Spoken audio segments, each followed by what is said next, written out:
Brought to you by TechnoSpark 20 series smartphones. I'm superhuman.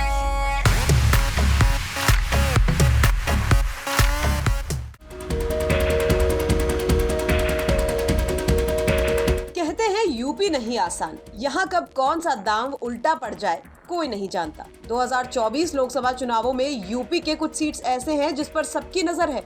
उनमें से एक सीट है प्रतापगढ़ लोकसभा की सीट। ये सीट इसलिए भी मायने रखती है क्योंकि प्रतापगढ़ के एक बड़े तबके पर रघुराज प्रताप सिंह उर्फ राजा भैया की मजबूत पकड़ मानी जाती है। अब चलिए आपको थोड़ा फ्लैशबैक में लेकर चलते हैं। 2024 लोकसभा चुनावों के दौरान अचानक ठाकुर मतदाताओं की नाराजगी की बात आती है। बीजेपी की ओर से पहले तो इस मामले पर ज्यादा तवज्जो नहीं दी जाती, लेकिन अचानक खबर आती है कि बेंगलुरु में राजा भैया और बीजेपी के कद्दावर नेता और केंद्रीय गृह मंत्री अमित शाह के बीच मुलाकात हुई है।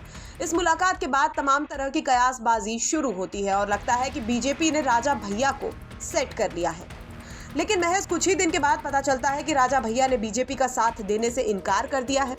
पर 5वें चरण के मतदान से ठीक पहले बने राजनीतिक समीकरणों ने राजा भैया का भाजपा को लेकर रुख जरूर साफ कर दिया है।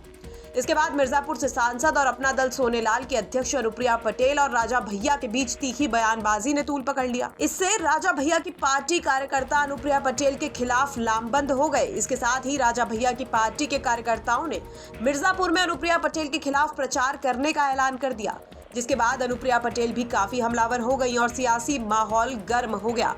25 मई के मतदान के बाद ये सवाल उठने लगा कि आखिर प्रतापगढ़ में किसका पलड़ा भारी है और राजा भैया यहाँ कितने बड़े फैक्टर रहे। इस सवाल का जवाब ढूंढने जब हमारे संवाददाता सुनील यादव वरिष्ठ पत्रकारों से बात करने पहुंचे तो जवाब हैरान कर देने वाला था। पत्रकारों ने बताया कि प्रतापगढ़ की सीट पर सपा और बसपा के बीच कांटे की टक्कर है, लेकिन राजा भैया की एंट्री की वजह से बीजेपी को एक्स्ट्रा एज मिल गया है। पत्रकारों ने दावा किया है कि राजा भैया के समर्थकों के अनुप्रिया पटेल का खुलकर विरोध करना और उनके खिलाफ प्रचार करना बीजेपी के लिए फायदेमंद रहा, क्योंकि पटेल और कमेरावादी वोटर्स ये सब देखकर लामबंद हो गए और करीब 60% पटेल वोटर्स ने एक पैटर्न के तहत वोट किया और अनुप्रिया पटेल के पक्ष में दिखाई दिए। वहीं उन्होंने राजपूत वोटरों को लेकर कहा कि राजपूत वोटरों में कई मुद्दों को लेकर अपनी एक आम धारणा है और वो एकजुट नहीं है। राजपूतों में कोई राम मंदिर को मुद्दा मानता है तो कोई डेवलपमेंट को। ऐसे में राजा भैया से सहमत होकर सब एक तरफा वोट किए होंगे वो दिखाई नहीं देता। ऐसे में राजा भैया और अनुप्रिया पटेल के बीच की बयानबाजी बीजेपी के लिए फायदेमंद रही, लेकिन टक्कर सपा और बीजेपी में कांटे की है। नमस्कार, यूपी तक में आपका स्वागत है। मैं हूं सुनील यादव। हमारे साथ खड़े हैं कुछ वरिष्ठ पत्रकार। हम इनसे जानने की कोशिश करते हैं छठे चरण का चुनाव जो है थम चुका है और क्या रही दिनचर्या। क्या नाम है आपका? रोहित सिंह। रोहित जी, क्या रहा दिन भर का जो है आपने कवरेज किया तो क्या मिला देखने को आपको? आज हमने कवरेज के दौरान जो है ये देखने को मिला कि सपा और भाजपा के बीच जो है यहाँ प्रतापगढ़ में सीधी जो है टक्कर थी। हालांकि भाजपा का जो पलड़ा था वो थोड़ा सा भारी दिखा, क्योंकि अनुप्रिया के एक बयान के बाद से जो प्रतापगढ़ लोकसभा सीट की सियासत थी वो पूरी तरीके से गर्म थी। तो कहीं ना कहीं जो एक ये अनुमान लगाया जा रहा था कि एसपी पटेल के साथ जो है जो पटेल मतदाता है वो काफ़ी हद तक जो है उनसे जुड़ चुका है।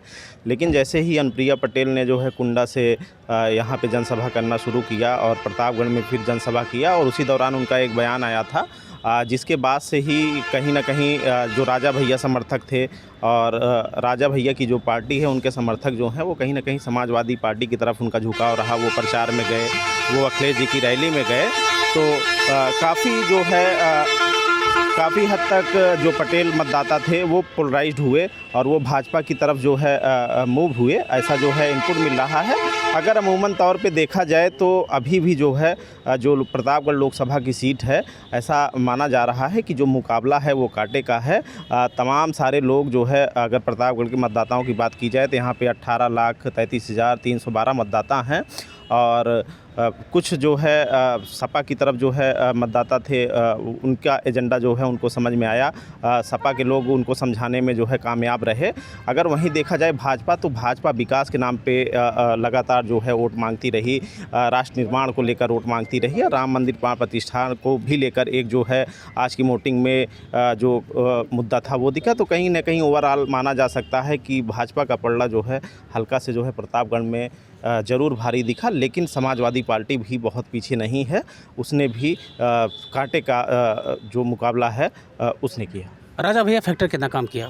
अगर बात की जाए राजा भैया फैक्टर की, तो राजा भैया का फैक्टर जो है वो प्रतापगढ़ में काफ़ी हद तक जो है चला है। लेकिन अगर 100% की बात की जाए तो ऐसा नहीं लगता कि 100% राजा भैया का फैक्टर जो है वो प्रतापगढ़ में चला है। लेकिन काफ़ी हद तक नुकसान जो है अनुप्रिया के बयान के बाद जो है वो उठाना पड़ा है।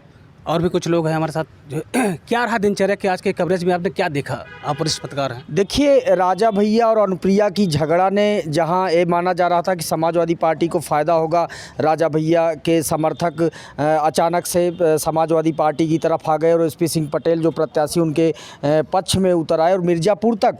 सबसे बड़ा नुकसान इसमें हुआ कि राजा भैया के समर्थक जो मिर्ज़ापुर तक अनुप्रिया पटेल के खिलाफ पहुँच गए, जनसभाओं में प्रचार प्रसार करने की बात करने लगे, राजा भैया के बारे में भी खबरें आने लगी। वो बड़ा नुकसानदायी हुआ। एसपी सिंह पटेल चूँकि पटेलों के वर्ग में कोई बड़े नेता या चेहरे नहीं माने जाते, वो सिर्फ प्रत्याशी माने जाते हैं, प्रतापगढ़ के रहे हैं। जबकि पटेल में अनुप्रिया पटेल, पल्लवी पटेल और सोनेलाल पटेल जो अब नहीं हैं, उनका पूरा खानदान पटेल परिवार का मतलब कमेरा समाज जिसको बोलती हैं, उनके नेता मानी जाती है। तो कहीं ना कहीं ये नुकसानदायी साबित हुआ। और पटेल जो आकलन करना था कि एसपी पटेल जो जातिगत गुणागणित में पहले फिट हुआ करते थे, प्रमोद तिवारी ने भी कहा था कि जातिगत गुणागणित फिट करके लाया गया, लेकिन वो जातिगत गुणागणित धड़ाम हो गई। इसलिए धड़ाम हो गई कि राजा भैया ने जब पूरी तरह से विरोध, राजा भैया के समर्थकों ने जब पूरी तरह से विरोध करना शुरू कर दिया और अक्षय प्रताप गोपाल और उनके समर्थकों ने ये कहना शुरू किया कि रैली में सपा के पहुंचिए और समाजवादी पार्टी को वोट करिए, उनके समर्थक अपील करने लगे। तो कमेरावादी के जो वोटर हैं, यानी पल्लवी पटेल के जो वोटर हैं, चूँकि पल्लवी पटेल की समाजवादी पार्टी से पहले ही झगड़ा है, अनुप्रिया पटेल के जो समर्थक हैं वो भी चूँकि भाजपा की गठबंधन में है, तो कहीं से भारतीय जनता पार्टी के पक्ष में आ गए और 60% से अधिक पटेलों ने ऐसी वोटिंग कर दी, ये देखा गया है कि वोटिंग कर दी जो इस तरह से कर दी कि हम अनुप्रिया पटेल के साथ खड़े हैं, अपने समाज के साथ खड़े हैं, हम राजा भैया के साथ खड़े नहीं हैं। वहीं दूसरी तरफ एक फैक्टर और काम कर गया, राजा भैया का जो कहना था कि छत्री नाराज है। अक्सर देखा गया कि छत्री में 2-3 वर्ग देखे गए। जो छत्री 60% से 70% तक छत्री विकास के नाम पर, मोदी के नाम पर, धर्म के नाम पर, राष्ट्र के नाम पर वोट देते दिखा। गोपाल जी और राजा भैया का कोई प्रभाव नहीं दिखा, प्रमोद तिवारी का कोई प्रभाव नहीं दिखा। प्रतापगढ़ से सुनील यादव की रिपोर्ट, यूपी तक।